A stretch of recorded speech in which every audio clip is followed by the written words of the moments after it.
क्या हाल है दोस्तों। बोर्ड एग्जाम सर पे हैं और टेंशन हाई है, राइट। पर टेंशन की कोई बात नहीं है क्योंकि स्टडी माफिया आ गया है आपकी लाइफ आसान बनाने। आज हम क्लास 12th का एक ऐसा चैप्टर क्लियर करेंगे जहां से एग्जाम में सॉलिड क्वेश्चंस बनते ही बनते हैं। तो सबसे पहले ये बताओ, पढ़ाई कैसी चल रही है। मुझे कमेंट्स में अभी बताओ कि बोर्ड्स में आपका टारगेट स्कोर कितना है और नेक्स्ट कौन सा चैप्टर चाहिए आपको। देखो, आज का जो टॉपिक है माँ, उसका बोर्ड में वेटेज काफ़ी अच्छा खासा है। मैं बिल्कुल जीरो लेवल से समझाऊंगा, तो अपनी नोटबुक निकालो और पूरा फोकस यहाँ लगाओ। आज हम पढ़ने वाले हैं मेमोरीज ऑफ चाइल्डहुड का सेकंड पार्ट, जिसका नाम है we two are human beings. देखो, सबसे पहले तो ये क्लियर कर लो कि ये कोई बनाई हुई कहानी नहीं है।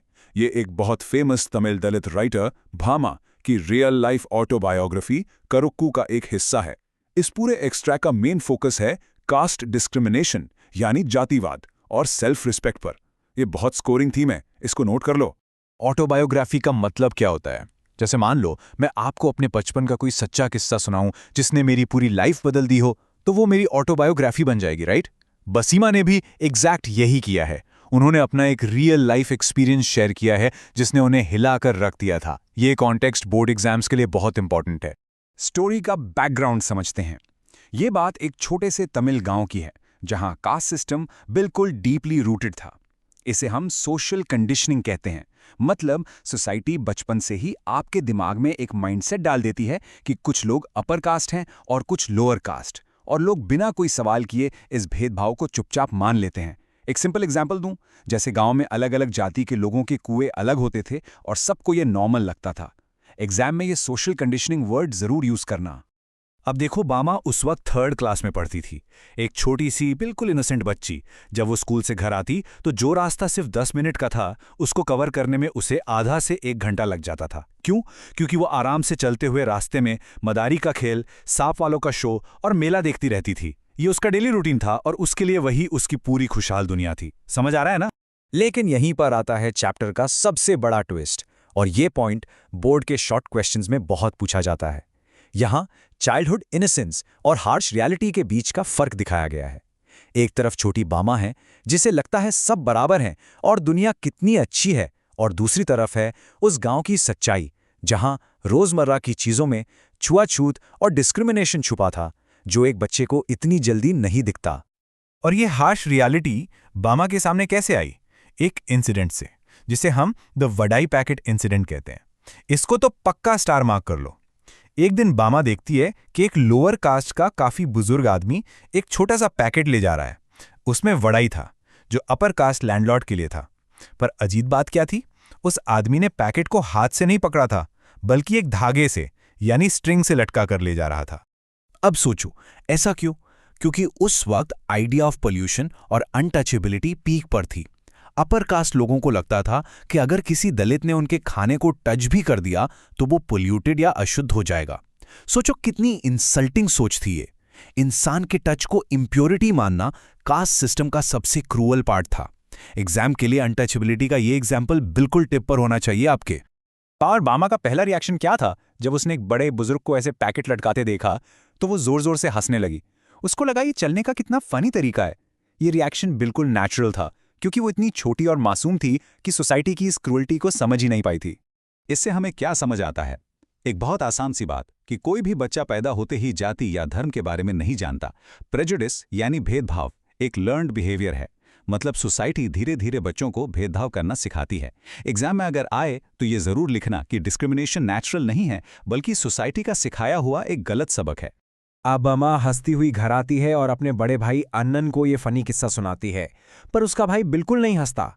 वो बामा को सच बताता है कि वो बुजुर्ग उस पैकेट को धागे से इसलिए पकड़ रहा था क्योंकि वो एक दलित है और अपर कास्ट लोग उनके टच को गंदा मानते हैं।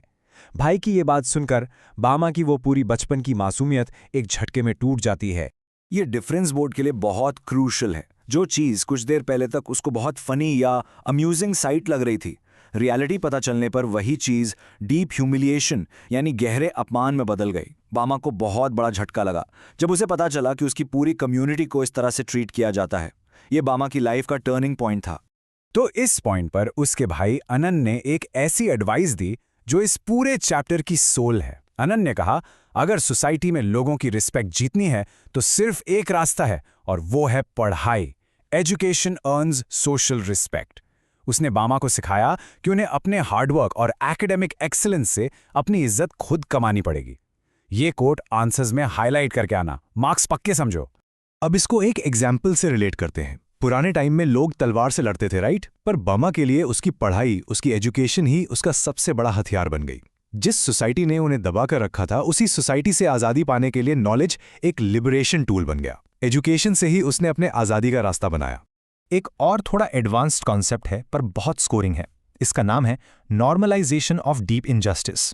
इसका सिंपल सा मतलब है कि जब कोई गलत चीज़ सालों तक चलती रहती है तो लोग उसे नॉर्मल मान लेते हैं। चाहे वो अपर कास्ट का जमींदार हो या वो लोअर कास्ट का पैकेट लाने वाला बुजुर्ग, दोनों ने उस अनटचेबिलिटी को नेचुरल और ठीक मान लिया था। उन्हें आदत हो गई थी। देखो, अगर क्लास में रोज किसी एक बच्चे का मजाक उड़ाया जाए और कोई कुछ ना बोले तो लोग उसे नॉर्मल समझ लेते हैं, है ना? बामा की कहानी में भी गांव वालों ने डिस्क्रिमिनेशन को चुपचाप एक्सेप्ट कर लिया था, पर जब बामा के भाई ने उसको सच बताया तो उसमें अवेयरनेस आई। इसलिए याद रखो, किसी भी गलत चीज को ठीक करने का पहला स्टेप है अवेयरनेस। ये पॉइंट अपनी आंसर शीट में जरूर ऐड करना। सच जानकार बामा ने हार नहीं मानी या रोना नहीं शुरू किया। उसने अपने उस गुस्से और शर्म को अपनी पढ़ाई की ताकत में बदल दिया। उसने अपनी शेम को स्ट्रेंथ में ट्रांसफॉर्म कर दिया। अब वो सिर्फ एग्जाम्स पास करने के लिए नहीं पढ़ रही थी, बल्कि अपनी और अपने लोगों की रिस्पेक्ट अर्न करने के लिए पढ़ रही थी। बामा ने डिसाइड किया कि वो इतनी मेहनत करेगी कि क्लास में टॉप करे, और उसने एग्जैक्टली वही किया। उसके इस अमेजिंग रिजल्ट की वजह से स्कूल में सब लोग उसकी इज्जत करने लगे। इसका एग्जाम्पल ये है कि एक्शन डिफीट्स विक्टिम मेंटालिटी। खुद को बेचारा मत समझो, बल्कि सोसाइटी को अपनी कामयाबी से जवाब दो। ये चैप्टर का सबसे बड़ा लाइफ लेसन है और एग्जाम में बहुत सॉलिड इंप्रेशन डालेगा। अब अपने आंसर को टॉपर्स जैसा बनाने के लिए ये बोनस पॉइंट जरूर लिखना, डबल मार्जिनलाइजेशन। बामा ने सिर्फ कास्ट डिस्क्रिमिनेशन ही नहीं फेस किया, बल्कि वो एक लड़की भी थी तो उसने जेंडर डिस्क्रिमिनेशन भी झेला। उसने दो चैलेंजेस एक साथ फेस किए। इसीलिए उसकी ये एजुकेशनल सक्सेस एग्जाम के नजरिए से और भी ज्यादा बड़ी और इंस्पायरिंग बन जाती है। इसीलिए इस चैप्टर का जो टाइटल है we two are human beings, ये सिर्फ एक सिंपल सा सेंटेंस नहीं है, ये एक बहुत स्ट्रांग डिमांड है ह्यूमन राइट्स की। ये क्लियर कहता है कि इक्वालिटी कोई भीख नहीं है जो मांगनी पड़े, ये हर इंसान का पैदाइशी हक है। चैप्टर के एंड में कंक्लूजन लिखते वक्त आप यही पॉइंट प्रूव करेंगे कि हर इंसान इज्जत का हकदार है। चलो भाई, अब फटाफट एक रैपिड रिवीजन करते हैं ताकि आप बिल्कुल एग्जाम रेडी हो जाओ। सबसे पहले बामा की इनोसेंट ऑब्जर्वेशन, फिर आता है टर्निंग पॉइंट यानी वडाई इंसिडेंट, उसके बाद भाई एनन का सच बताना जिससे आई शॉकिंग रियलाइजेशन, फिर मिलती है ब्रदर्स एडवाइस पढ़ने की जिससे बनाई एजुकेशन स्ट्रैटेजी, और फाइनली बामा ने सोसाइटी से हासिल की रिक्लेमिंग डिग्निटी। बस ये सीक्वेंस याद रखना, पूरा चैप्टर आपके कंट्रोल में है। बामा की कहानी हमें सिर्फ बोर्ड्स के लिए नहीं, बल्कि लाइफ के लिए एक सीख दी जाती है। अपने आसपास के डिस्क्रिमिनेशन को नोटिस करो और उसे चेंज करो। बस इतना ही। अगर आज का कॉन्सेप्ट क्लियर हो गया हो तो लाइक करो, शेयर करो और स्टडी माफिया को सब्सक्राइब करना मत भूलना, क्योंकि यहां पढ़ाई होती है स्मार्ट तरीके से।